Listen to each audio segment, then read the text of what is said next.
Zbog nefunkcionalnosti baraka u naselju Riverside i neriješenog pravno-imovinskog spora oko zemljišta na kojem su više godina bili smješteni, Egipćani i Romi raseljena lica sa Kosova morali su da zatraže pomoć.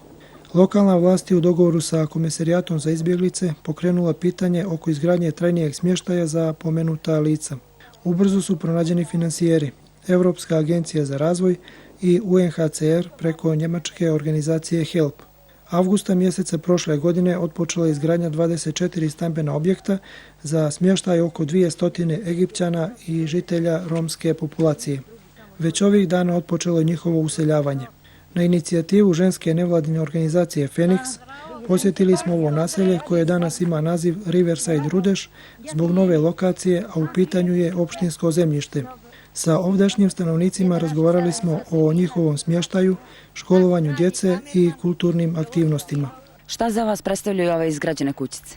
Kao prvo, da se predstavim, ja sam Bayram Šalja, predsjednik Nacionalnog veća Egipćana Berana i predstavnik raseljene lica sa Kosova i Metohije, kolektivnog centra, bivšeg kolektivnog centra Riverside, a sadašnjeg novog naselja Riverside koji se nalazi u Rudešu. Ove kućice za nas predstavljaju, to je za nas najveća radost koja može da se desi posle našeg rođenja koji smo se rodili. A šta da kažem za ovo naselje? Treba da smo zahvalni Vlade Republike Crne Gore, kao prvo, HELP-u, a i svim stranim i domaćim humanitarnim organizacijama koje se nalaze u teritoriji Crne Gore, koji su doprinijeli i pomogli za izgradnju ovog naselja. A najviše smo zahvalni gradonačelniku Berana, gospodinu Goluboviću, koji je toliko dao od sebe da nađe lokaciju, jer bez lokacije ne bi došlo do ovog izgradnja naselja. Recite mi, da li je projektovan ili izgrađena možda sala gdje bi se mladi okupljali ovdje?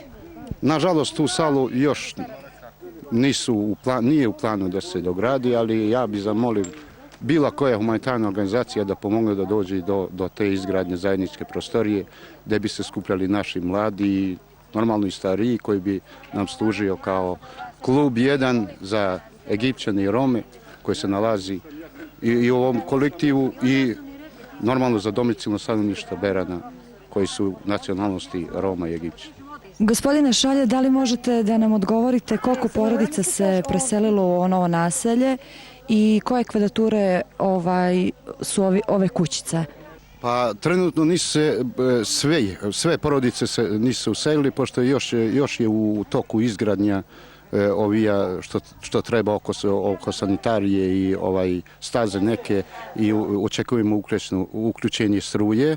A na radost našu priključenje je puštena voda koja ima dovoljno vode,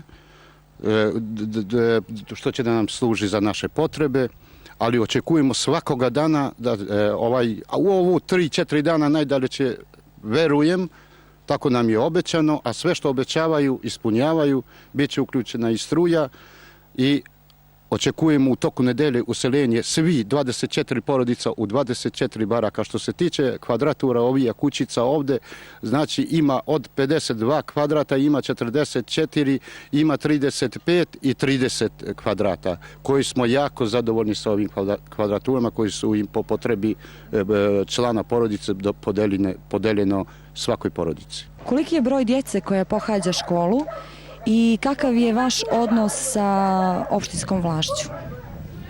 Pa evo, na radost, mi jesmo, u stvari ne mi, nego humanitarne organizacije uz velike napore i saradnje sa Vladom Republike Crne Gore i opštinom Berana i njegovim gradonačelnikom, rešeno je naše stambeno pitanje. A što se tiče naše učenike koji polazu redovnu školske časove, ima 36 članova koji su od prvog pa sve do 8. sad očekujemo neki naši momci i 8. razred da završaju. A imamo neobaveznu jednu humanitarnu organizaciju koja se nalazi u Shelter Children ovdje u Berane, kao predškolsko idu i za dopune časova završavaju. Gospodine Šalja, da li ste zadovoljni sa dosadašnjom saradnjom nevladinih organizacija? Pa evo, imam odgovor za to, pošto sam ja jedan od predsjednika Nacionalnog veća Egipćana koji imam svoje nevladino udruženje registrovano. Znači, ne samo u lokalnom, nego i u republičkom nivou sarađujemo sa svim nevladinim organizacijama koji se nalazi u Republiku i Crnoj Gori. Ženska nevladina organizacija Feniks ima u najavi novi projekat, a to je materijalna i duhovna etnokultura Roma i Egipćana. Šta mislite o tom projektu? Pa to mi je baš drago i što je neko izmislio to, a to posebno ova ženska organizacija Feniks, koje više puta smo bili u kontaktu i sarađivali smo, koje je i moja supruga Jovanka upisana kao član ženske organizacije Feniks. Nama je drago koji su izmislili to, jer mi smo stvarno sad u jednoj teškoj, kako da vi kažem, u dilemi i ko će da nam pomogne da bi našu kulturu neko video i upoznao. To nam je jako drago. Što da kažem, samo jako nam drago, pa sarađivat ćemo u svakom nivou što se tiče kulture i etnokulture naše. Za početak zdravo i kaži mi kako se zoveš. Ja se zovem Binjak Šalja. Reci mi, ideš u školu, je li tako? 6. I vjerojatno si počeo ovdje od 1. Od 1. do 6. Koja je to škola? Radomir Mitrović, Beran. Možeš li da nam kažeš kako su te prihvatili, kako si ti prihvatio druge i kako je to biti đak? Dobar. Dobro su mi prihvatili kao drug. Dobro se prevedemo kao drugari. Dobro idemo u školu, ne bijemo se, družimo se. A reci mi, je li ti teško ide drugi jezik? Ne, učim srpski, ruski i engleski jezik. Smijemo da pitam kakav si đak? Dobar. Ko ti obezbeđuje knjige za školu i imaš li donatora, pomoć sa strane? Knjige mi ubeđuje biblioteka, škole i kod drugo. I za kraj, je li lijepo učiti? Super. Hoćemo li ići dalje ili ćeš samo ići do 8. razreda ili ćeš ići dalje? Hoću od 1. do 9. razreda. Jedan razred sam preskakao. Šta bi poručio svojim drugarima za kraj? Sve najbolje. Da idu u školu? Da idu u školu, da uče i da rade. Danas razgovaramo sa gospođom Jovankom Šalja, inače predsjednicom Foruma žena, Romkinja i Egipćanki.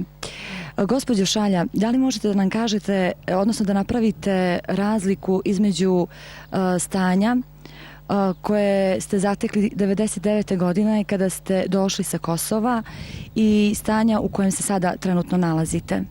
Da vratite malo tu sliku, da je poredite sa trenutačnim stanjem i da kažete vaše mišljenje. Od 99. pa na ovamo neke godine su mi bile onako dobre, a neke baš nisu. Ali kad smo sklopili ovaj forum žena, tu mi je malo bilo razonode i dobro smo se proveli. Nije mi bilo loše, shvatila sam sve Egipćanke, mada sam ja pravoslavna, ali opet ne pravim razlike Egipćanke sa Romkinjama. Mi smo sve kao da smo jedna duša, kao da dišemo sve u jednoj duši. I ovaj forum žena što smo sklopili, malo se odužio, ne slažemo se, ne sastajemo se dugo, malo smo se odaljili, ali opet došao je dan da se opet možemo skupiti jedino tu salu. Ako nam se obezbedi ta sala, volela bi baš da ponovo aktivnost počne da napreduje, aktivnost žena. S vama smo imali dobru saradnju po pitanju rane udaje kod Romkinja i Egipćanki. Da li možete da nam kažete vaše lično mišljenje o toj preranoj udaji vaših djevojaka i da li je došlo do opadanja takve pojave? Došlo je do opadanja takve pojave, ta pojava se ponavlja, naglo se ponavlja. I učestala je baš ta udaja Romkinja i dalje. Uopšte ne opada natalitet da se ne udaju rano Romkinje. I dalje je počelo da se rano udavaju. Da li možete da nam kažete koje su to godine? Pa godina od 12 godina, sad smo imali jedan slučaj da je otišla mala od 12 godina. Baš mi je bilo puno žao kad sam čula da je otišla od 12 godina. I nije to baš nikakav razlog da se udaju tako rano, tako mlade od 12 godina.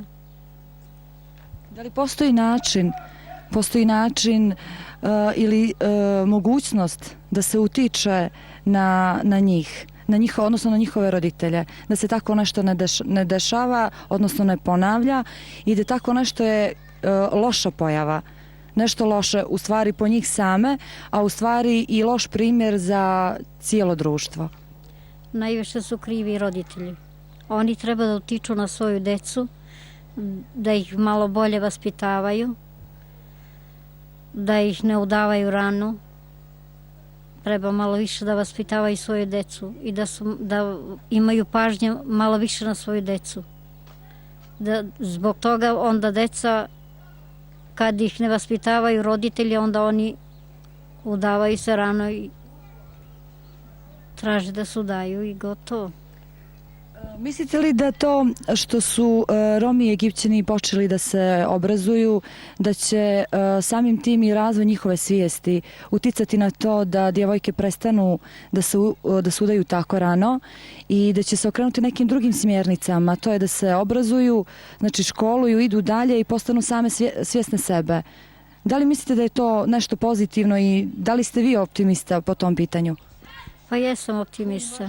Bolje da je završe neku školu, nešto da postignu, da znaju gde su, da se ne udavaju rano, da im se ne smeje niko. Ovako kad se udavaju rano, može da se desi da ostaju i bez dece mlade, jer kad se udaju mlade, onda mogu da ostanu rano i bez dece.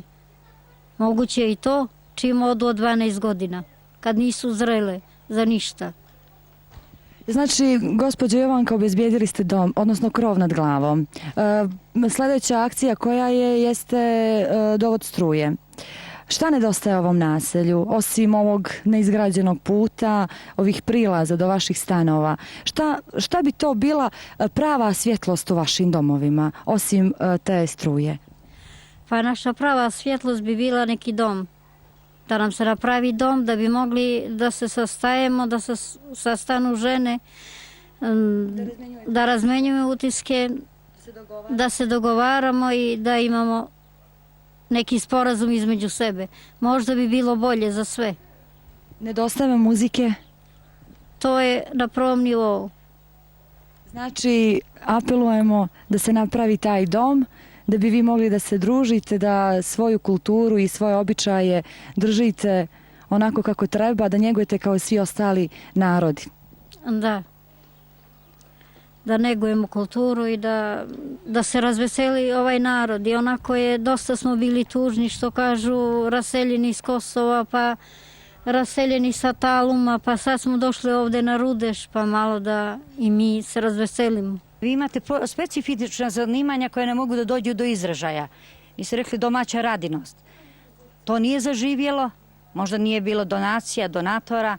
Ajdemo i na tome da pokušamo da nešto odradimo da bi ove domaćice koje treba, ja kažem ponovo, opismeniti i omogućiti da se bave zanatima koje one poznaju, ali na jednom savremenom načinu. Tako ste mi tad rekli, dajte mašine, dajte nešto da se plete, da one svoje proizvode mogu da plasiraju, da od toga imaju zaradu, svojim radom da prihoduju. Jer ovo je populacija koja nije sklona prosjačenju, je li tako Jovanka, nego koji su naučili da radom stiču svoje dobiti i svoje bogatstvo. Prema statističkim podacima nevladina organizacija Djeca Enfast, broj romske djece sa kojima radi ova nevladina organizacija je 335 i to uzrasta do 18 godina. 116 djece je integrisano u redovan školski sistem i to od 1. do 8. razreda osnovne škole. 42 djece je u pripremnoj grupi za upis u prvi razred školske 2006. godine uzrasta 5 i 6 godina. U dobi do 5 godina ima 88 djece, 14 djece integrisano u dječji vrtić. Ostala djeca su adolescenti uzrasta od 12 do 18 godina i to njih 75. Pored ostalog, organizacija Feniks će se na ovom terenu zalagati za opismenjavanje odraslih, a radit će i na prezentaciji njihove etnokulture kako bi se na djelu primijenila socijalizacija i integracija egipatske i romske populacije u lokalno stanovništvo.